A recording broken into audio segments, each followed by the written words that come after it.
Now I add a few elements to this. So here we have 5 basic eye shapes, okay?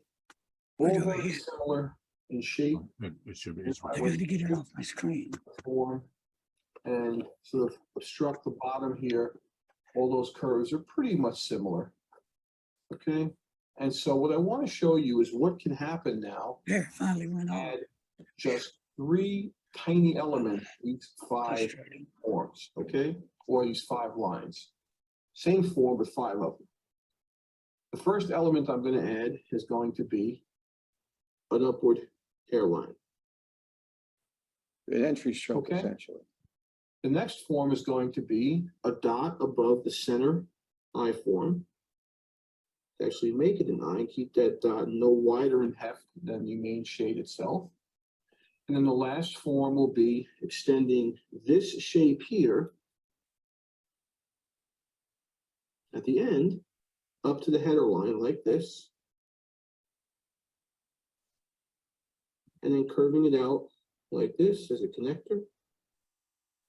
And now we've taken those basic shapes, or that basic shape that we had 5 of, and converted it now into a U, an I, and a W. And the purpose of this exercise is to demonstrate that these letters have much more in common than they have apart. A U and an I are 2 very different letters, but based on their formation in this type of script, they're similar forms. Thank you very much. Is that copper plate then, Joe? Well, yes, it's what people would call what do I have to do? Hold on, give me 1 second. I'm sorry. Okay. So technically, yes, that is copper plate by today's terminology, but the real description of what that is called engrosser script. Copper plate is a name that was never truly applied to any of the various forms. It's something that's more of a common terminology, a lingo, but that really is originated from round hand writing in England. And to this country, the engrosser, at the time, calligraphers during the time of the American Revolution were called engrossers. And so they emulated that with their feather pens, and that was called engrosser script. And then engravers also, I'm sure you've seen old watches and stuff, beautiful engraving on it. It also was called engraver script. The fundamental difference is that copper plate, or what's the traditional English round hand, was a form of handwriting done with a feather pen, whereas engrosser script really is a form of calligraphy. It's not in a cursive manner. It has very definitive strokes and stuff like that. And so that's the only really calligraphic form I've practiced, to be honest with you. So it's very different than what Michael Ward does. Michael Ward does ornamental penmanship, which is really sort of given rise in this country from Spencerian script, but it became much more ornamental. And so it's a beautiful form. I've always loved that form. And my book, I've got a free book on it. I don't know if you got it. Do you have an iPad, Dan? Yes. Okay, if you have Apple's program on there called iBooks, it's a free program. Yeah, I do have it, yes. All right, go to their store section and search my last name. You'll see Script in the Copper Plate Style come up. And that's it's free download. And it's got my videos embedded in it, all of my images embedded in it, and it's how I teach the form, or used to teach the form. Now I get that through the iBooks app. Yeah, go through iBooks into their store. There's a store area you can download. Okay. My book is free. I also have one you can print out, a PDF file, which I can post in the chat section. That is something that doesn't have the embedded videos in it, but I think it has the links to the relevant videos. Nice. I also have printable pages with the lines on it and stuff that you can print out, and I'll make all that available in the. Okay, cool. Right. Thanks. Joe, real quick question for you. How would you teach somebody that's just learning how to write? What we talking? Which form we talking now, Larry? Just plain simple, just coming out of school, elementary school, and they're learning how to write. They have no idea how to write. One of the best, one of the best resources around right now for modern type of handwriting would be Michael Sull's books. They are not on the same. What you saw Michael Ward do that night, that requires an amazing amount of hand-eye coordination and arm coordination. So Same thing with the original Palmer method. That was something that was, there's a free Palmer method site online. But that requires a development of a good amount of skill to be able to keep your fingers locked and not use your finger movement like I do. The modern way people write is like what you'll see with Michael Sell's videos. He just like I do, he uses his fingers and stuff, but he's got a little better flow than I do. But I really got to be cautious about calling myself a handwriting teacher. I'm not. I'm a calligrapher who's considers himself a penman, but doing a very specific form of a calligraphic pointed pen work. The reason why I do what you see me do now with no shading is because my hands are not what they used to be. I suffer from diabetic neuropathy. And so my hands right now are pretty numb. I can't produce script at the level I produced it at one time. And so even though people sometimes think my work is, I don't bother responding to any, comments or adulations about my penmanship. It's just, I put it out there to try and inspire people to write. That's why I do it. But I could never call myself a handwriting instructor. Mike Soul, that's his area and purview, not mine. But it gets the job done. I also write very large. And so because it takes a lot of skill to write very small and a lot of skill to write very large. And there are times I don't hit it. And I still struggle. I still struggle with certain forms like stem loops, like the lowercase L, or there's certain forms I still find very challenging to make, but I've never made a concerted effort to really lock them down. Whereas with what you call copper plate stuff, I spent, oh my God, I don't know how many hours upon hours upon hours trying. I would work on one thing. To this day, the capital D in engrosser script is very difficult for me. So I actually wrote an entire article on it, broke it down into its various forms, and I can usually execute it pretty well. But the important thing about this kind of work is there can be no hesitation. If you think about it as you're doing it, you're going to ruin it. So you have to get the forms down so well. Now, for a novice, the best thing to do would be to start learning basic forms. The problem we have today is so few people want to learn basics. They want to go right to the flourishes like Michael Soul is doing. They don't realize the level of skill that takes to be able to do that. As a matter of fact, it takes so much skill that the penmen of old, when they approached their mid-70s and 80s, the first skill they lost is a skill that Michael Ward was showing you, because it requires such a high level of muscular coordination. They could still do the kind of work I did, the engrosser script, to some point. And I've got an image, Willis Baird, bless you. Bless thank you. Willis Baird, one of my heroes, doing engrosser script in the age of 80. It was spectacularly, but he couldn't do ornamental penmanship anymore. So I think you have to be reasonable. And what you see me doing there was with the dip pen and oblique pen holder. Could you do it with the fountain pen? Yeah, to some degree. You see Marilyn does work like that with the fountain pen. I don't do fountain pens for flex. Because eventually the nib is going to splay. You're gonna have to have it serviced. Somebody made me sneeze. Who was that? Bless you. Thank you. Yeah, So sorry, Joe. Oh, no problem. So anyway, that is something that, Larry, is that a cat I'm seeing? It's disturbing for a moment, Larry. That is a cat, yes. That is a cat. I will post the link to my page. How I do all that work is, even like I recently, I think, Liz, I posted your name a while back, but Larry had done your name, Danny did your name. But when you do that, I write them on separate sheets of paper because I write so big I can't fit it onto a regular pad. Then I post them together, and I will correct something if I need to digitally. Let's say I missed if I went too far above the headline. The penmen of old had this incredible skill. Everything they did was retouched for high grade work. I think sometimes modern folks think, you need to be able to do this one shot.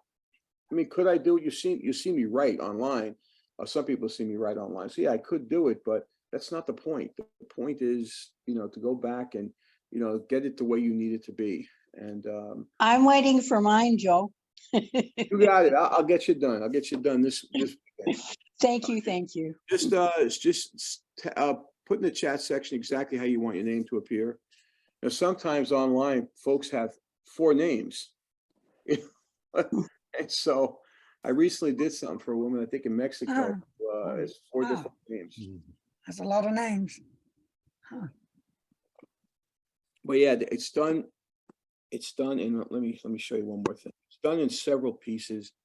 The one I did most recently was for, believe it or not, one of our attorneys at the dental school. I've been using a lot of attorneys lately. And so her name is Samantha Mullis. And this is the piece I did for her. Can you see that? Yeah. So it looks like, oh, some magical ability to be able to do these back-to-back birds and exact, no, I did the one on the left side first. And then I scanned it, flipped it, and attached it. And that's how I did it. I always put that online because if I don't, people are going to assume I can do that. And then, you know, the name Samantha was done on one sheet. This is much wider than a regular pad is. Mullis was then digitally pasted. And Dan, this is the kind of stuff you were talking about at the bottom. That's a font called Zapfino font. Okay. Some of them, when I do it, I'll go in and write but you can always tell because my handwriting is not quite, you know, you see it at the bottom here. There's another thing with two birds where I did the one on the right side, scanned it, flipped it, and pasted it. And then this is handwriting. Well, that's my natural pen writing for my name there. I occasionally modify letter forms like the lowercase a's. You see that? Yeah, I love it. Yeah, the capital J. But again, that could take me you know, maybe about 5-10 minutes to write both of those names and then paste them together. Occasionally, So that's not a G, that's a J. that's a J. Yes, yeah, Oh, okay. yeah. No, the G would be one of. There's a few different ways I'd make a G. One would be like a large lowercase G, but with, you know, I don't know if I can immediately pick some. Oh, here it is. That's the way I would do a G. Can you see? Oh, okay. Okay. Yeah, that's fine. I mean, it's, again, not everybody's used to looking at this, and that's one of the arguments some people have about this. Well, I can't tell what you're doing. This is You me. take pictures of all your food? Yes, I do. Yes, I do. Uh, This is an example of more of a biblical type of illustration with, you know, the raised colored letter forms. They're using script in there as well. I did this for friend's wedding. This took me about 40 hours of actual chair time to finish. Wow. I've done only a few of them. I don't really like doing it just because it's not really my thing. This is the image that pen was done from. Mm-hmm. You know, I think I showed you guys Yeah. that. yeah. Let me see. This pen is my new favorite pen. I sold It's so gorgeous. Wow. well, you know, I think I told you guys this. I sold a pen. And I regretted selling it. Had to buy it again. Not from this. Yes, I yeah, you sold did. it. Yeah. Not unless you've sold more than one pen and bought it again, but you No. did tell us, yeah. This is my buddy Jake Weidman's amazing work. Oh, wow, I like that.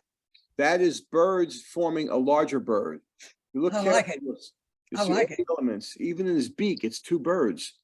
You know, yeah, Jake's amazing. I got to try and get him on one night. He's so busy doing stuff. But what else can I show you guys? Oh, Do you sure. have a video, Joe? Do you have a video of all your letter forms? no, I mean I do for copper plate style stuff, the engrosser script. That's in my book. But Okay. not for this because I changed it, but I will do something. Enough people Okay. ask me where I will do it. If you see me Yeah. post a picture like this, there's no pasting. It's, you know, this is a small pad. That's me writing the way it was, and I just put the pen down and I image it. It's not something that's been pasted up together. Same thing with this. I've also got videos on how I do the rabbit, how I do the birds. This is this little kid here. I gotta share something. I think most of you know my desk at work is, I've got all these toys and stuff on my desk at work. And so the woman who's my assessment and education person in my office, she posted a picture to me of her grandson, Arthur. And so I'm like, oh, that's so cute. You got him one of those. Then it hit me. Wait, is that mine? Oh man, so I was messing around with her. So what I did is let me get these back. So what I did is I sent her and Arthur's mother this particular. I like that one. Yep. Yeah, and you know, I'll tell you what's amazing. The hammer of Thor is the exact replica. This is the exact replica of that hammer. I mean, it weighs about 10 pounds. Wow. that's my, and most of the music in my videos are all me playing or me and my buddy playing. Show us some of your guitars. What's that? I said, show us some of your guitars. Oh yeah, well, they're behind me right now, but I used to have pictures of most of them. I've had so many of those things you can imagine. But this is the, I gave a talk to people in India. Did I tell you guys that? Yeah. Last weekend. Yes, I auctioned off one, not auctioned, sorry, that's the wrong word. I gave away one of my pen holders, and these are my pen holders. Chris basically will make them for people to order. And again, I don't take any money for that, but it's, yeah, I got so much stuff I could show. It would take me forever to do. Yes, I do take a lot of food pictures. Joe, can we go back to the pen that you said you had to buy twice? What Yes. pen is that?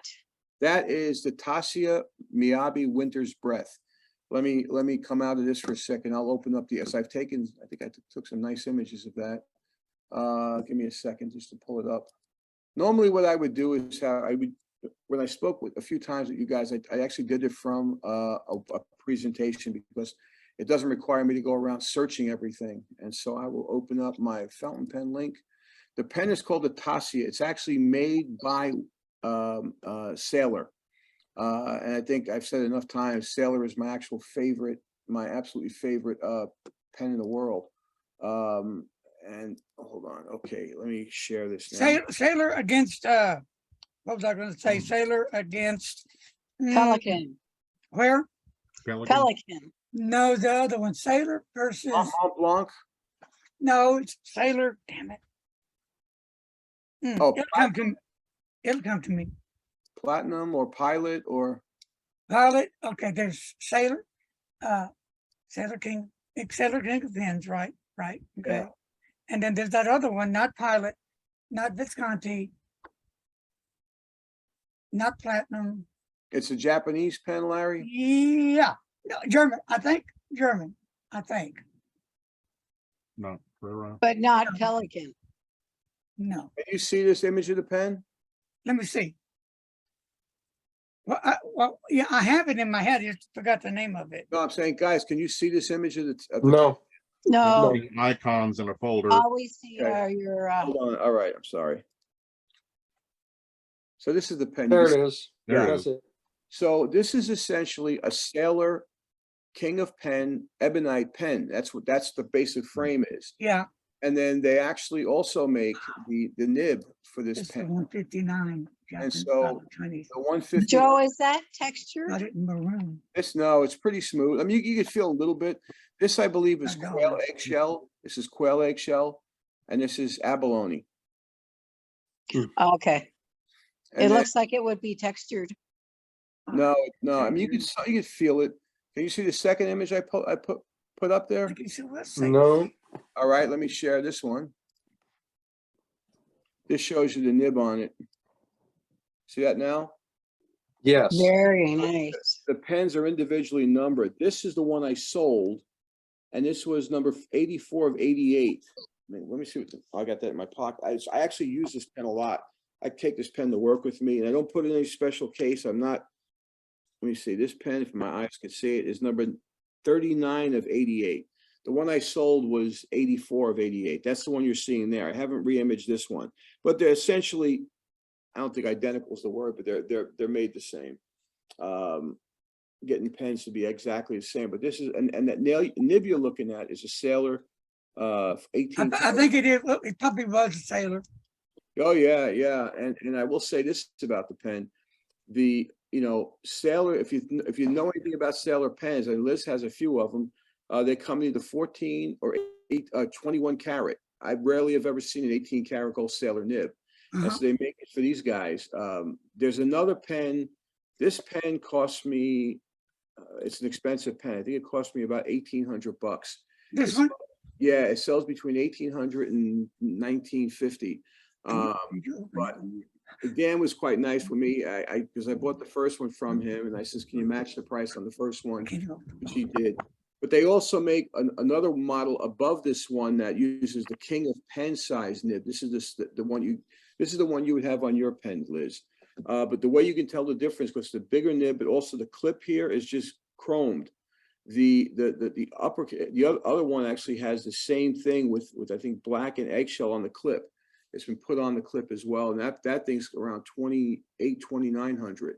But the problem with the pens that are king of pen size, they only make medium and broad, and I don't have a use for a medium or broad pen for my style of writing. You know, it's just I've tried it a number of times, but I'll unshare this now. But that's a fabulous pen.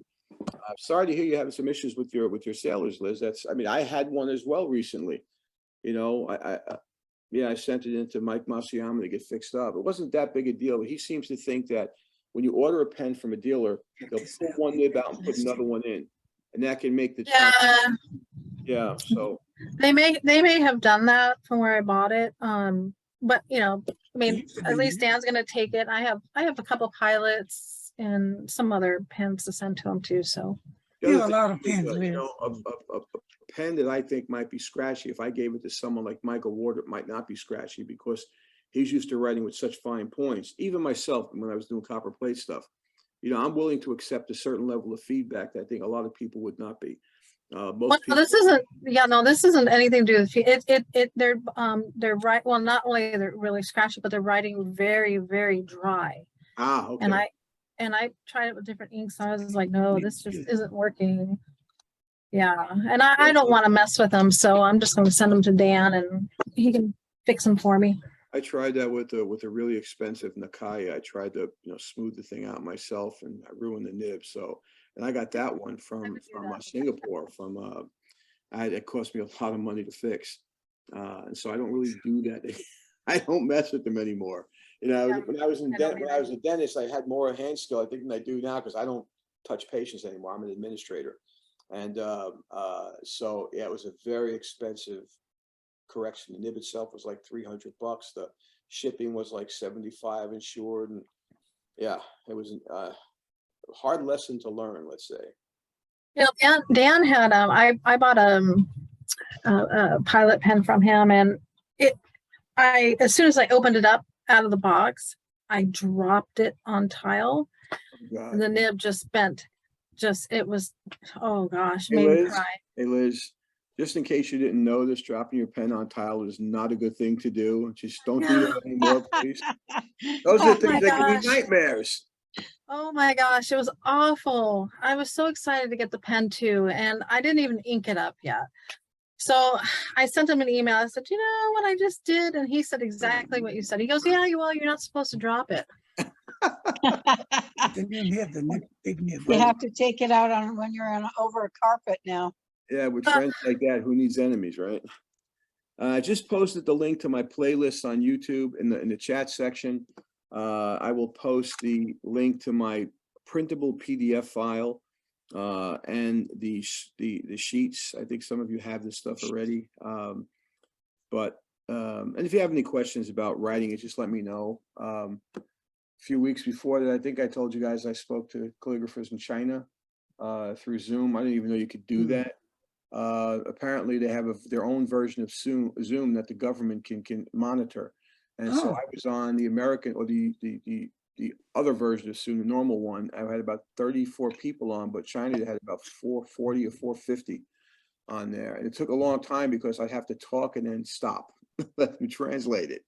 Talk and then stop. And it was like, yeah. And if you ever heard me talk, you know, I probably don't do that too well. Let's see. I said, Did you post it already, Joe? I'm not finding it yet. it's in the chat section. Can you post that? Oh, no, you know what it is? You know what it is? Lannis, you had something posted there. So my post went directly to Lannis. Let me go everyone. I'm sorry about that, guys. Okay. So this is the PDF file from my printable book in PDF form. The link to my YouTube channel, let me go back and get that. I think I still have it. Okay. One of the real amazing things about this type of, this is going to everyone too. So this is the link to my YouTube channel. I'm going to also post a link that you can download my printable. When you see me write copper plate in the videos, I'm using a very specific type of guideline sheet, and I've made that available as well. So You can see those now, right, Dan? Yes, yes, I do. I'm actually taking photographs of them. That's how I take notes. It's so much easier. Well, you I can look 'em actually, up. but you can actually right click on it or something, and just directly link them. You know, if you just click on Okay. the link, it'll open up. You click on one, it'll just touch it Yeah, with but Okay. once you close the meeting, you can't get that information. Yeah, Is that right? that's why I take pictures, because once the meeting's over, I don't have it. That makes sense. Yeah, that's what I do. I will. Is everybody on the Messenger app that we have? Yes. Yeah. Okay, I will post them there as well. Oh, cool. Let me see. I also have you would not believe how much stuff I have available. Yeah, so the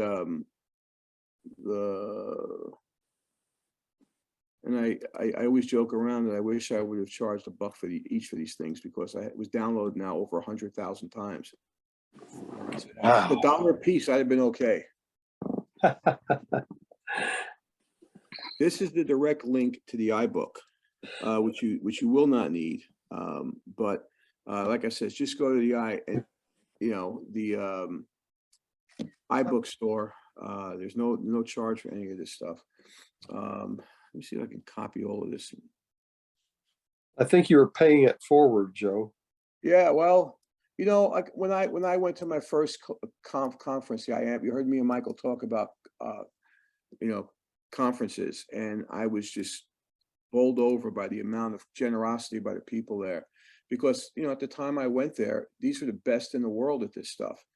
John Mhm. DeCalabas, he was on here. I still have to contact him. Larry, forgive me, I've just been busy lately.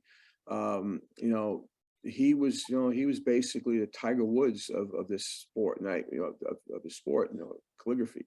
And I went up to him. I sat down next to him. He took my pen. He showed me how to properly ink it and blah, blah, blah.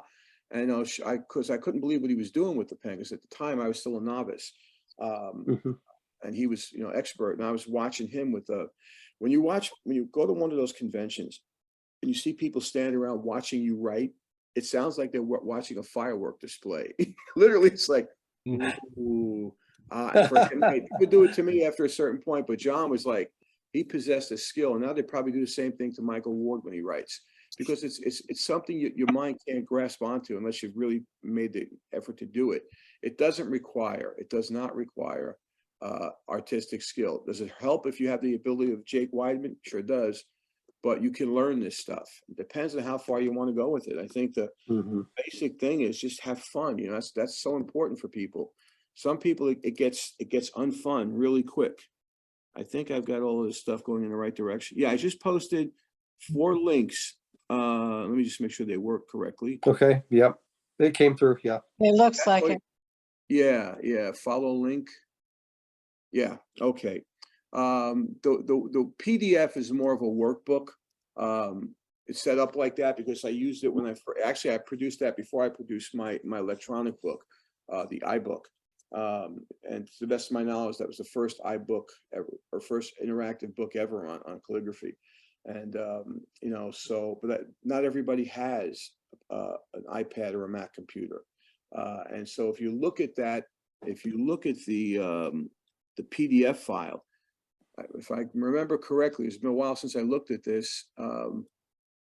Every one of the lessons I have at the top of the page, I think I did this. Maybe, oh yeah, I put the video link. So if you would just take that, clip and paste it, you'd be able to go to the video that was relevant for that particular section.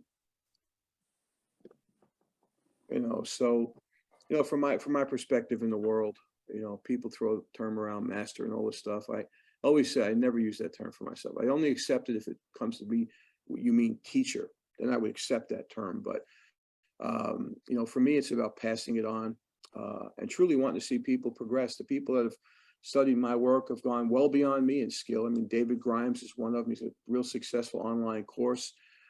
Gal from California, Nina, they're just doing amazing work. And it's good to see that, because the fundamental reason why I did it is to make sure that it would survive what I knew would survive. And, and now there's a bunch of people out there doing it. It really makes me feel glad to find out that somebody in mainland China knows who Louis Mataraz is. Wow. That's amazing. And that started with Michael Sull, and I picked up with that's where Michael Sull and I connected with. It's really with history, because he did Spencerian. I was never a Spencerian guy, but the history of ornamental penmanship is how we connected. And it's also the kind of art form that people can get very frustrated with very quickly. That's why I came out with the videos, the instructional book, and also made the pen holders. I don't make them. Chris Yoke makes them. And then before that, there was actually a master violin maker who made bows for violins, would make the ones that were sold through Paper and Ink Arts. And, you know, again, I don't say this to make myself sound like a great guy. I did not accept any money for that just because I wanted to get it out there. You know, there was a time when I first came into it, a $35 pen holder would make people go, what? $35? You know, now there are people out there charging hundreds for a pen holder. The one I do with Chris Yoke, that's, I think, I want to say $108, $110, because there's so much work that goes into it. But if you look at we have some of Mataraz's original pen holders, because he would order them by the dozen, go through them quickly. His were the simplest of the Zenarian holders. It's called the Excelsior holder. It was like it almost looked like a baseball bat with a flange on it. Nothing fancy, you know. And I think for us, there's a romanticism about that period of time, where when I spoke to some of those old masters, I spoke to Chris Kostaris. He passed away some years ago. He was one of the Gold Seal graduates of the Zenarian College. My mentor, Bill Lilly. You know, to them it was a job. You know, they were doing this stuff all day, and it's like they didn't want it.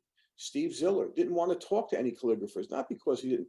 It's just that's what he did. He didn't want to deal with it after work, you know. And it was where modern penmen, and Mike Sell's responsible for this to some degree, because Mike has these beautiful poems about penmen. He'll wax poetically about these poems, and it's a romanticism of that period of time. It's like people who think it would be great living back in the old days of the caravans, going out west. Well, there's a certain romance to that, but there's a certain reality to it as well. And, you know, I think that's something that people forget about with penmanship. It looks so beautiful, and it is, but the majority of what those folks did was, and there were women penmen as well, and they call themselves penmen. That's sometimes a sticking point for modern folks. Well, aren't there any women, you know, pen women? I've got images of them showing themselves as, you know, penmen, you know, so-and-so. But they did a lot of teaching in schools. And it's really sad today that we don't do a lot of teaching with handwriting for children. That's for sure. You know, it's a It's a shame. huge loss. Yeah, I mean, do not mistake me for someone who has beautiful handwriting. I do not. If I was taking notes, sometimes I can't read my handwriting. I'm being serious. What I do is a form of art. That's what the DR is in front of your name, right? Exactly. That gives me the excuse not to write neatly. But you know, I can always turn it on when I want to, but it's not how I would write a true cursive. Cursive means, you know, sort of making it quickly. And there is a site online called palmermethod.com. A guy named David Di Giovanni, who's mastered it. He'll probably hate me saying that, but you know, he's one of the best modern proponents of that particular form of writing, but it looks very different than what I do. You know, and so the reason why I use line paper, you can see the lines, it looks like something a child might do, you know, not being facetious on some level about that, but, you know, the reality is you want to try and inspire people to pick up the pen and try something. You know, I'm not trying to make anything mysterious. That's why I tell people how I do what I do. If I wanted, I could tell people, oh, I did those bird flourishes back to back like that. It's a really rare skill, but it's not true, you know, so. That's like trying to make a heart, both lobes exactly the same. You can do one side, but you can't join the other. Well, John DeCalabas, who was on here, has a video of him taking two holders and doing flourishes at the same time. But what John would tell you, if you asked him, it took, I don't know how many takes it took to be able to get it right. You know, I mean, it's not, you know, you look at it and think, oh, it's something I can do pretty quickly. That kind of stuff, no. He's got incredible skill, but it's not something that's common.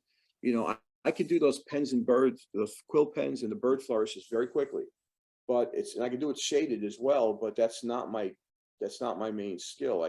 That takes a lot of time and practice. And I think what people don't seem to understand is it took me about 2 years of real practice to get from where I was a novice to, or somebody who did it for a few years, but never cared about how he was writing. And then when in 1999, in August, when I went to the IAMPA convention, it took me about 2 years to get to a real level of skill with that. And it was always a quest. It was always a quest for me. I never once thought that I had perfected it. Never once. It was one word, the word sunny. I think you guys might have read a recent post I had called "Perfection is a Journey, Not a Destination." You know, you if you start thinking it's not, and I had a problem with that early on. I mean, after doing it for about 2-3 years, I got to a point where I'm serious about this. All I saw were mistakes. I was very unhappy. And it's funny because one of my friends online is a fabulous engrosser script person. And I don't want to say his name, but he said the same thing to me. All I see is mistakes. Like, you got to get past that. You got to get past that. You're a human being. Your hand is not going to be precise. You may write a few things that you think are spot on, but overall, you know, when I spoke to those old guys like Chris Casares and Steve Ziller, they would tell me that if they were trying to write a piece that was really going to be an important piece, maybe they wanted to give it to somebody, they would sit down and write. And maybe if they lost focus after 3 words, they'd put the pen down, get up and walk away and come back at it later. You can't lose focus. And nor can you really think about the form. You know, when I was writing, you know, a engrosser script at whatever level I achieved, you know, I did not think about the form. It came out, flowed out. I just knew what my hand was going to do. And it's also why I don't suggest that novices try many different forms in the beginning, because you'll confuse yourself. You know, at this point in time, with this, what I know, I could probably write some, you know, imperfect form of Spencerian, but it's not what I've studied. You know, I studied those forms of engrosser script, and I think there are people that don't want to use dip pens. I mean, dip pens are a pain in the butt.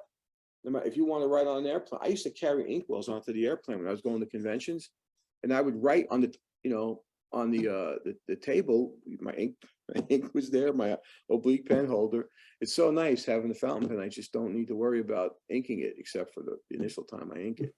So Think about back in the day when that's all they had, and then, yeah, people had to carry those inkwells around.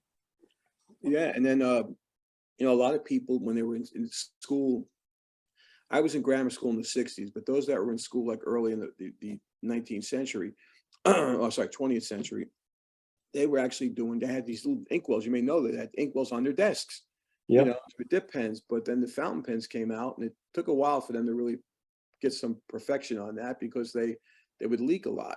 And you know, so for me, but I love the fountain pen. I, you know, don't have a problem with steel pens. I know I've said this many times before, but you know, steel nibs, that's perfectly fine. Everything you see me doing in copper plate was with steel pens. But when I have to spend money on a fountain pen, I want it to be at least 14 karat gold or higher. Not because it writes better, just because I'm spending money on it. I want it the way I want it. If somebody likes a steel pen, it's perfectly fine. You know, it's perfectly fine. I just, for money, like, you know, for that kind of purchase, I want to have gold. Well, I took to Orlando during Hurricane Ian. Okay, yeah. I took a Metro with me, and I decided to fill it. And I have never had any kind of problem whatsoever flying with ink and pens or anything like that. And let's be clear about how I work. I always dip my Pelicans. I do not fill up the pistons. I do not use cartridges. I always dip my pens. Anyway, I took this Metro, and I had filled up the bladder of it. And before I left the airport in Orlando, I thought, oh, I didn't write any postcards at all. And I pulled it out when I was at the airport, ink all over the place. My hands were just unbelievable. I've never had that happen, but I learned my lesson. You know, everybody always says, should I fly with a filled pen or an unfilled pen? And I've never had an issue, but I sure did with this Pilot Metro.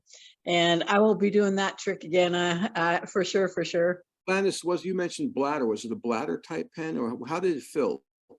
No, it's the, I did say bladder, but it's actually the, it's that, Piston? no, it's not a piston, it's a, The Pilot Metros come with something that looks like a bladder, but you have to squeeze it. It's a squeeze converter. Or convert. yeah, there's a different name for it, but you know, for lack of brilliancy tonight, I just used the word bladder. But yeah, you squeeze it into the bottle and fill it up. Well, you know, there's several reasons why that could have happened. I've never really had a problem with any of the plunger fill pens and the cartridge fill pens. But some of the issues can be not enough ink in the pen if it's a cartridge pen, because then you get a lot of air volume in there and it gets very subject to the pressurization of the pen, of the cabin. This is the Metro I took and it's still, Is it still How- wet? I mean, still. That's right. It wasn't too long ago when that hurricane came through. Don't get ink on your hands again. do you see that? Do you see how you squeeze it? Yes, yes. So it's not a Mhm. bladder, but that's how you squeeze it. And there's still ink on it. And that's why my fingers are looking like this right now. The other Yeah, possibility, it was a couple of weeks ago and the other possibility, Lance, it is that touched down at our resort. the bladder section of that pen may not be really sealed well up against the nib. Because if that, You know what? It was probably not my best choice to do that with. And That's it same was writing on the evident top. of that fact That's because metal. of the mess that it made all over my hands when I pulled it out to write a postcard. But I actually have not had any other troubles with when I've, like maybe filled a pen with or dipped it or whatever and flown with it. I haven't had any other issues, but this one I did. So maybe that's the truth. Maybe it's just not sealed well.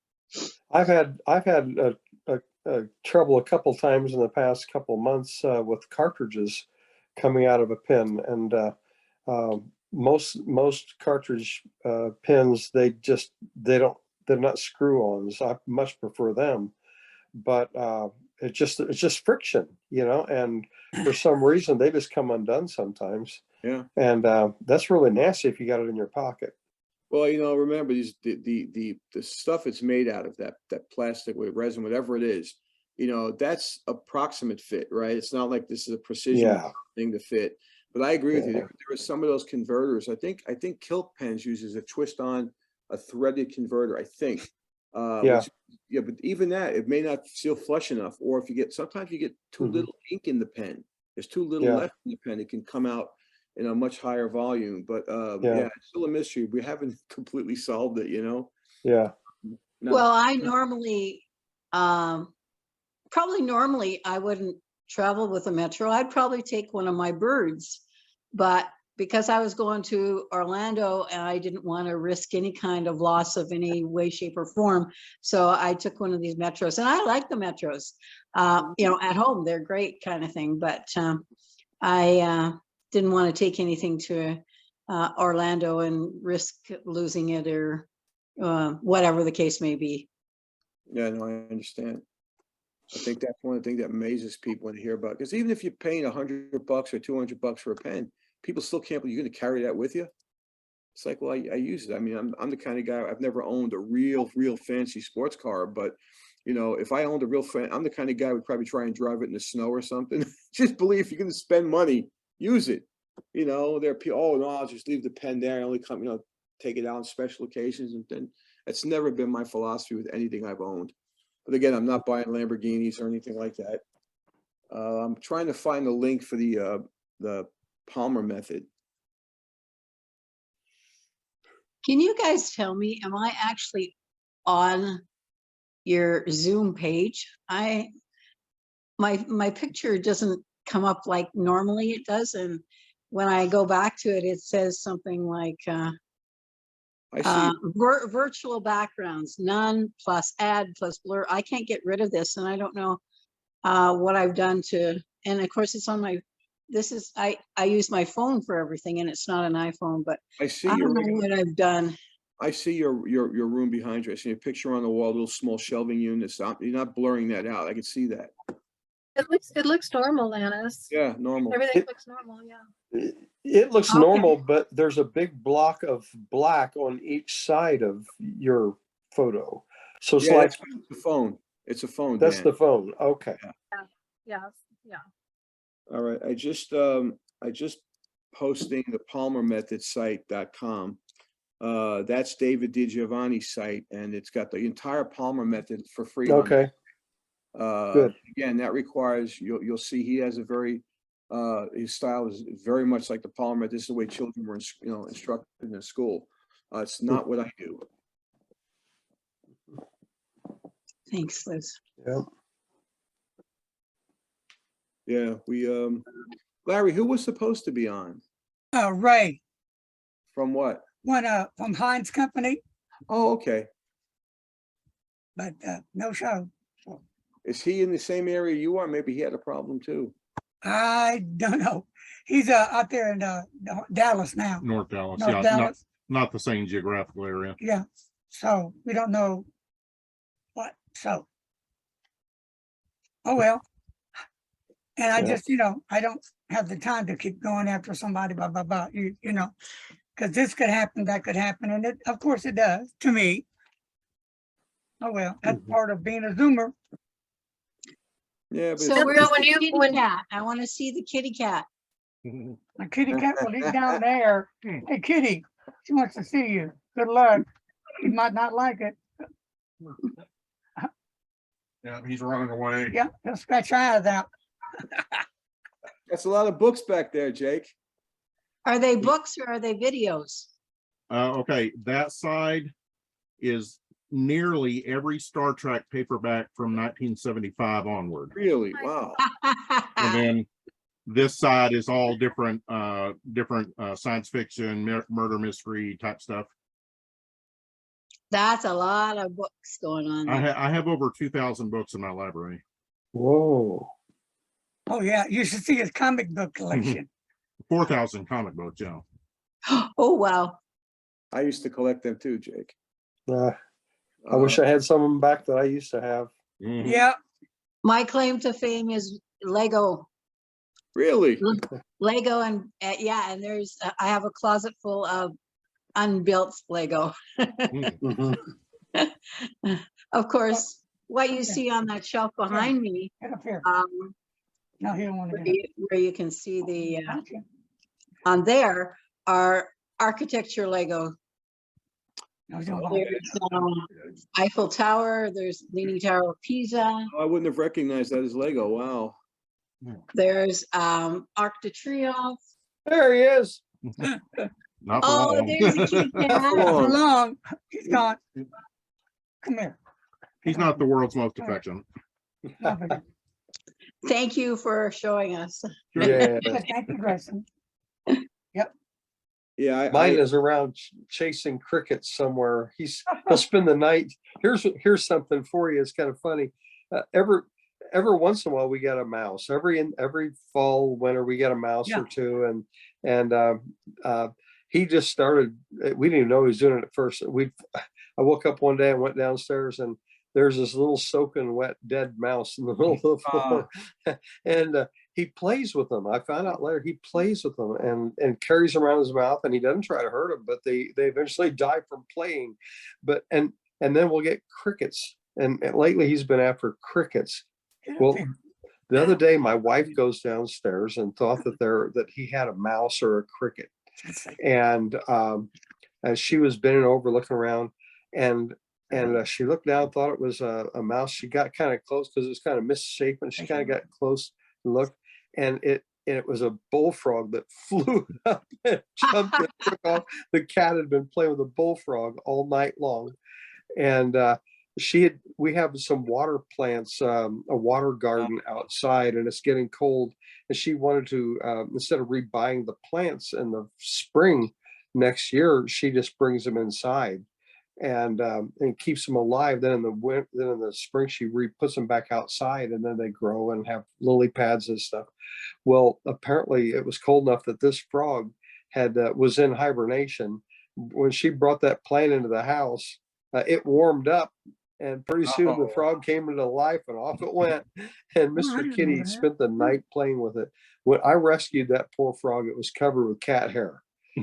And it was still alive, and I got him back out to where he's supposed to be. So that's my bullfrog story for the week.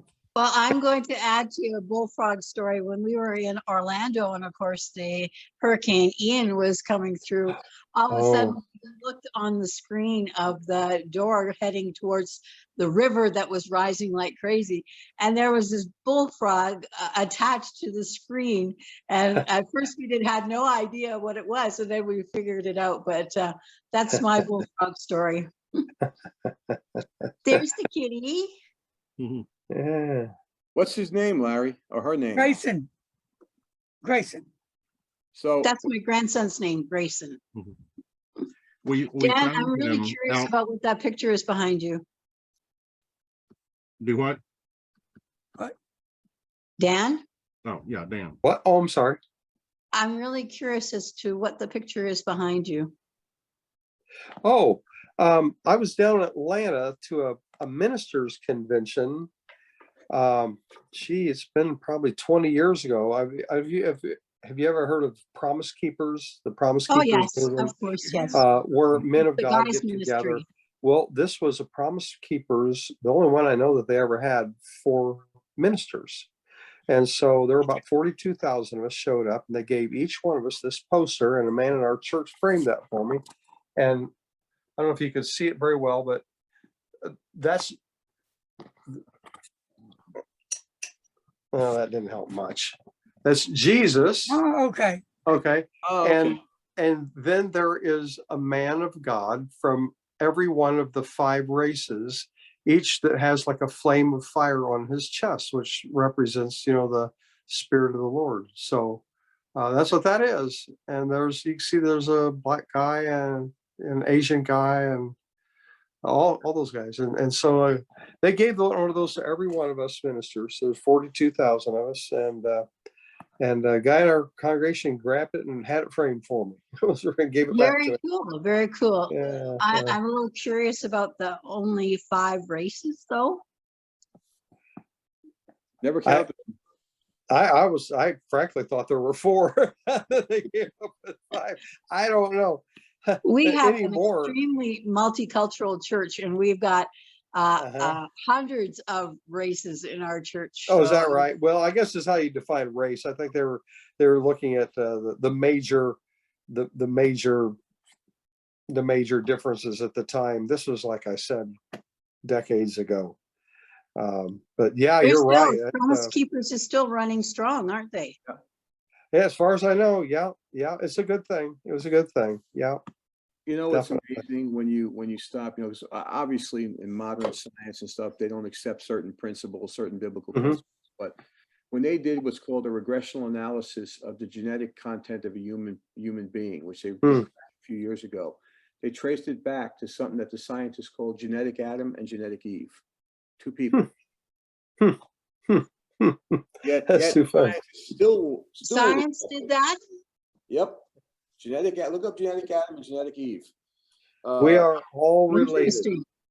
We're all Yes, we related to are. Adam and Eve, and we're also all related to a great sea captain.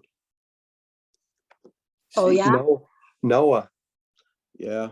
Oh, we're all descendants of Noah. Well, Dan, sure. you're half in your line of vision and half out. Am I? I'm sorry. There, There. there That's you better. go. Yes. There you go. Okay. Yeah. Yeah. Okay, Liz, it's your turn. Tell us a joke. No pressure, Liz. I've been put on the spot twice lately on Zoom. Oh my gosh. I know. I Joe, think. are Liz you, will you- never excuse speak me, to me Joe, again. do you know, or do you watch Pegasus? Pegasus. I thought I saw him on your list there when you were showing everything you kept in the book and everything, with the guitars and stuff. Pegasus. Yeah, What is Pegasus? Phil or Philip from Pegasus. No, I'm not. No, I'm not sure. I don't understand what you mean. You need to pull it up. You'll know when you see it. Pegasus. That's what he goes by on YouTube. He does all the music and stuff, breaks it down. Oh, no, I'm not familiar. There's so many people out there, Larry. I'm always learning new people who knew, it's just amazing because everybody has access now. Don't worry, Liz, you're not going to get off easy this time. You're still got to tell a joke. She's gonna kill me in her next letter to me. She's gonna kill me. Can you give me a moment? Do you Look want to something up Google, online. Google something? My niece tells me the funniest, like silliest jokes, but I can't remember what they are. I'll look one up. How about that? I'll get back to you. I'll circle back. You know, Jake, that you're next up for something, right? Well, I thought I did the book story. Oh, okay, okay. That's why. Yeah, I felt that's confused true. for That was yeah. very interesting. Larry, you know any good jokes, buddy? Oh, I do. What is that book I read a lot? The what? Remember? Two ones. I don't remember the name of that. Goosebumps. Goosebumps. Yeah. Goosebumps is my favorite storybook. There. I have a cute little joke I could tell. There were two people on a plane, 2-engine plane, and they felt a bounce, and all of a sudden they realized one engine was out of the 2 engines, and so the pilot came on and said, "Yeah, listen, we lost an engine. It's going to take us a little longer to get to our destination, but don't worry, we'll get there safely." So the one person says to the other, "Well, if the other engine goes out, we'll be up here all day." That's funny. Well, the last one my niece sent me was, she said, why did the vampire need mouthwash? And the answer is because he had bat breath. Oh, Oh, gee. Oh, Oh, gee. Cute, cute. Corny, corny, My corny, son corny. just, my son just told me one that he's surprised that I hadn't already heard it, but some guy, a salesman, traveling salesman or something, he was driving around out in the country and came up on this farmyard, and the people had chickens, and he saw all the chickens had 3 legs, and these 3-legged chickens were just running around all over the farmyard. And he said, "I've got to figure this out. What in the world? I've never seen a chicken with 3 legs." And so he went up and he knocked on the door, and it was a man and his wife and their daughter lived with them. And he said, "Listen, I just got to ask you, what's the deal with all the chickens with 3 legs?" And the guy says, easy, simple answer. "Listen, there's 3 of us in the household. We love fried chicken, and we all like the drumstick. So we decided to raise 3-legged chickens, so we'd each get a drumstick when we slaughtered the chickens." And the guy said, "That's amazing." He's, I got to ask you, what's the 3-legged chicken taste like? He said, "I don't know. We've never been able to catch one of them." Oh, that's cute. That was a dad joke that my son told me. There was a cute joke that was told that you probably remember this a few years ago. The whole thing from the Bible got people upset when they talked about, wife be subject to your husband, blah, blah, blah. Well, they don't want to say about husband be subject to your wife. So there was a joke that was told where they were interviewing this older couple, and he said, "Who makes, leaves the house, who makes all the decisions?" He says, "Well, she makes some of the daily ones. I make all the big decisions." So the interviewer said, "Can you give me an example of a big decision?" He says, "Well, we've been married like 60 years and I've never had to make one yet."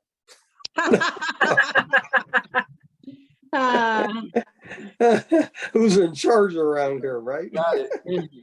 Yeah. Joe had brought up that they don't, schools aren't teaching cursive anymore. Yeah. And I never knew, my niece, when she came to live with me, I didn't know she didn't know how to read cursive. And I've been sending her cards and letters, all the time. And so when she came to live with me, I left her a note. And when I came home, I said, "Well, what happened? You didn't do this and blah, blah, blah. I didn't have it ready." And she's like, "Well, Auntie Liz, I couldn't read it. Couldn't read what you wrote." I said, "What do you mean?" I said, "I've been sending you cards and letters." She goes, "Yeah, but my mom's always had to read them to me." Oh, so here she is, 17 years old. wow. Yeah. Yeah. So I've been hearing about this. Yeah, that's, I started yeah. for how to do cursive writing. Wow, that's not even like, you hear of, some, just for sake of argument, you hear some, men, maybe even slaves or something like that, that never learned how to read. And that's been like tons and tons of years ago. But to hear something like that so current, that is so very sad. Oh, I regularly have seventh graders. I'd say the majority of them cannot read cursive. They can also not tell time on an analog clock. Absolutely. Yeah. Wow. Because Yeah. the time is right there for them in their phone, right? What time is it? Oh, 11:07, kind of thing. Well, even these students these kids that work at fast food places, God forbid the cash register ever goes down, because everything is electronic. I watched one kid hold out a hand of change to the person, let them make what they owe. It's just really sad. I mean, we're this generation of people that it's getting actually worse than that, but don't feel like getting into that now. Yeah. And you hear a lot of the stories about something costs somebody like $9.25. So the person gives them a $10 bill and 25 cents, and they're saying you gave me way too much, and they can't make the change with the dollar bill. Yeah. Yeah, actually, I've heard that quite a bit actually. Yeah. And they're not all young kids. A lot of old teens and higher can't do it either. This has been the culture for years now, and we're starting to reap what we sow. Yeah, that's for sure. When I started teaching her the cursive writing and how to read it, her friends wanted that, all her friends didn't know either. So then I had, 5 of her friends coming over once a week, and we go through it. Then it turned into a total of 11 kids coming over after some of the parents heard about it.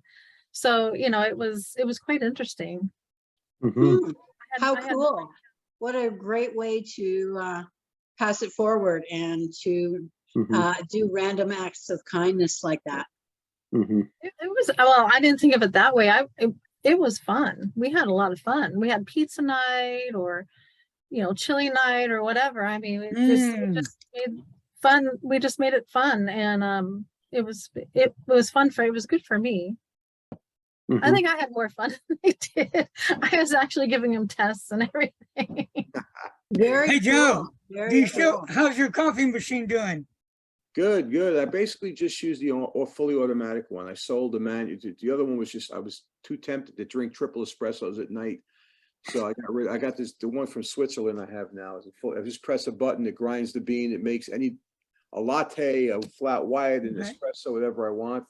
But I try and do that now basically early in the day. I just had a real problem with willpower. And, yeah. I have a problem with chai tea. Okay. I like it, but I actually like the taste of coffee. I never used coffee for caffeine, even though I guess it was an added benefit, but I don't, and for most coffees, like regular coffee, I can't tell the difference between decaf and regular coffee, but I can usually discern the difference between espresso decaf and regular coffee, but it's not the kind of thing. And I'll tell you, I've had some very expensive beans I've used. You can use Dunkin' Donuts beans. If you grind them just before you're ready to use them, they'll taste great. You should use beans within like 15, 20 minutes of grinding them. And, so yeah, as long as but there are certain kinds of beans that are more caffeinated. Most good coffee companies have Robusta beans. They're smaller. The Arabica beans. The Robusta beans are slightly larger, but they have a lot more caffeine in them. And they actually sell coffees that'll, they'll keep you wired for a day. But What kind of coffee beans do you use? Well, the ones I was using when I used the manual machine was from California, a place called Klotch with the K, Klotch Roasters, and I used their Bell Espresso beans, and they would roast them on a Monday and send the beans out on like a Tuesday. There's got to be a degassing point. It's let carbon dioxide come off them, and because if you try and make espresso with a freshly roasted bean, it'll be mostly foam and crema. It's degassing so much.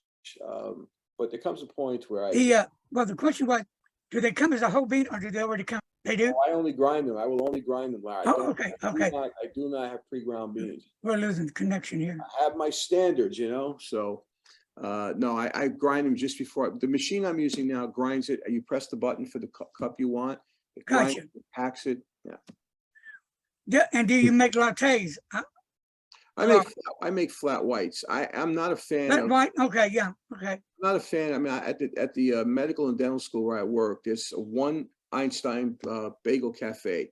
Got one cash register, one person making coffee, and they got lines of people out the door waiting to get coffee, and they're ordering double decaf, half calf lattes with pumpkin spice. It's like, what are you doing? You got that many crowds, just give them coffee, caffeinated or non-caffeinated. Oh, geez. I have my coffee machine it grinds, so I have a timer. It has a timer on it, which is cool. And you put the beans in, and then right at 6 o'clock in the morning, it goes off, and that's my alarm clock. Because it's really loud. Yeah, And they then can I be get programmed. Yeah, it's really cool. I'm just not confident in myself to get up to drink the coffee. That's the problem. Yeah, it goes into a carafe, so it keeps it nice and hot, which is nice. I like it just black. I don't put anything in it. Oh, I can't do that. Can't touch this. No, no, no, no, no, no, no, no, no. This is my, I probably showed this to you guys once before, but that's my coffee. No, okay, I want to see this. Yeah. So this is from Switzerland. The thing on Oh, the, that's the milk. yes, contain- that's okay. that's a refrigerator. for the Yeah, milk. that's cool. Yeah. Wow. The water's on the left side and the beans are on the top, and these buttons, they actually have different kinds of coffees they can make. You just press one and you can make it. But the other machine was just ridiculous. So but when I'm making espresso. So is that the one you kept? Yes, that's the one I kept. I don't think I have. Yeah, I recently got rid of the other. You did a video with that machine. Yes, I did. Yes, I did. I remember that. Yeah, I can't get away from videos. This is what I used to own. Sorry. I just wish there was a different way to, oh, there it goes. We like French presses a lot. They make good coffee. Oh, they're excellent, excellent coffee. Yeah, this is the setup I just got rid of. That was computer. Holy, Oh yeah, how much of the counter did that take up? I had an entire space on one of my counters just with that. That's a custom-made grinder. It's the second one on the left. Then you got a manual grinder, which I actually gave to somebody. And the thing on the far right weighs the beans out because you have to be pretty precise in your bean measurements when you're making this kind of coffee. So, but I don't have any of that left anymore. So it was. That one on the left looked like a hot dog machine. No, I know. You just press it. If you want 14 grams, you set it to 14 grams. You put the cup underneath, press go, and it'll pop out close to 14 grams. That's some serious stuff there, Joe. Well, I was a serious coffee drinker. There's a man that's serious about his coffee, I'm telling you. As I said many times before, I'm a single guy. There's nobody to tell me, what are you doing? Well, don't be stupid. Don't. So I think about it and I get it. I mean, within reason. So, there's very. I don't even drink coffee. I'm probably the only one here that doesn't. What do you drink, tea, Lannis? On occasion, yes, I drink. I like Earl Grey. My favorite is London Fog, of course. So with the Yeah, I've had those. Yeah. steamed milk and the vanilla flavoring in it. Mostly I like cold drinks. So, in the morning I drink iced tea. In the evening I'm drinking, of course, my favorite here. So Lannis, I'm with you. Just the smell of coffee makes me nauseous. Oh, is it so? Oh, I got stuck on those orange cappuccinos for a while.